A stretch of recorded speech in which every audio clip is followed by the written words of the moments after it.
বাপরে কি বৃষ্টি! সকাল সন্ধ্যা যা বৃষ্টিপাত হচ্ছে না, আষাঢ় শ্রাবণেও মনে হয় এমন বর্ষা, এমন বৃষ্টিপাত হয় না। এবারে বৈশাখী যা বৃষ্টিপাত হচ্ছে।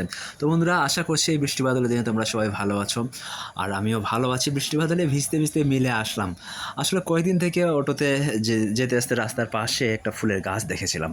ফানেল আকৃতির ফুল, নীল ফুল, খুব সুন্দর লেগেছিল। নামটাম জানতাম না। এখনও মানে এই ভিডিওটা বানানোর আগ পর্যন্তও জানতাম না। ভিডিওটা বানানোর জন্য পরে আমি এটার অবশ্য নাম জেনেছি। এর নাম হচ্ছে পপিং পট বা রুয়েলিয়া টিউবারেসা। এর আরও কিছু নাম আমি দেখলাম, মনে নাই এখন। তো এই দেখো, ভিজে এসে মানে রেনকোট পরেও ভিজে গেছি। এই গাছটা যেহেতু মাটি নরম আছে তাই তুলেই নিয়ে আসলাম। দেখো এই যে এই গাছটা, নাম জানতাম না।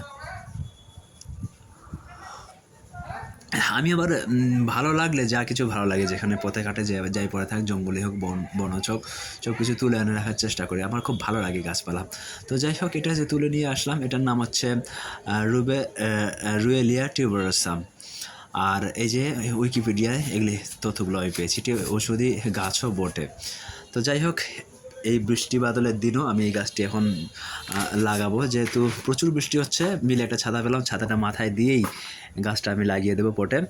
একটা পট রেডি ছিল, তো ওটাতেই বসিয়ে দেবো। আমি ওর কোনো সারটার কিচ্ছু দিই না, আমার ভালো লাগে না ওসব নেকামি করে। তাছাড়া আমার মিলে কাজও থাকে, আমি ওসব অত সময় দিই না। মাঝে মাঝে যখন ফ্রি থাকি তখন গাছগুলোকে একটু যত্ন করি আর কি, আগাছা টাগাছা তুলে দিই, এই আর কি, এই চাপ। তো যাই হোক, প্রচুর বৃষ্টিপাত হচ্ছে, গাছটি লাগিয়েছি কীভাবে সেটা দেখাতে পারছি না, কিন্তু যেটা দেখাচ্ছি সেটা হচ্ছে যে লাগানোর পরের এই চিত্রটা।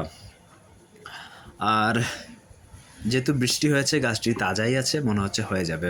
তো গাছটা পর দিনই আবার দেখো কীরকম ফুল ফুটেছে, সেটাও দেখাচ্ছি তোমাদেরকে। এই যে কয়েকটা ইয়ে ছিল, এই যে এই ফুলটা সুন্দর না? তো বন্ধুরা, তোমরা ভালো সবাই থেকো, সবাই আল্লাহ।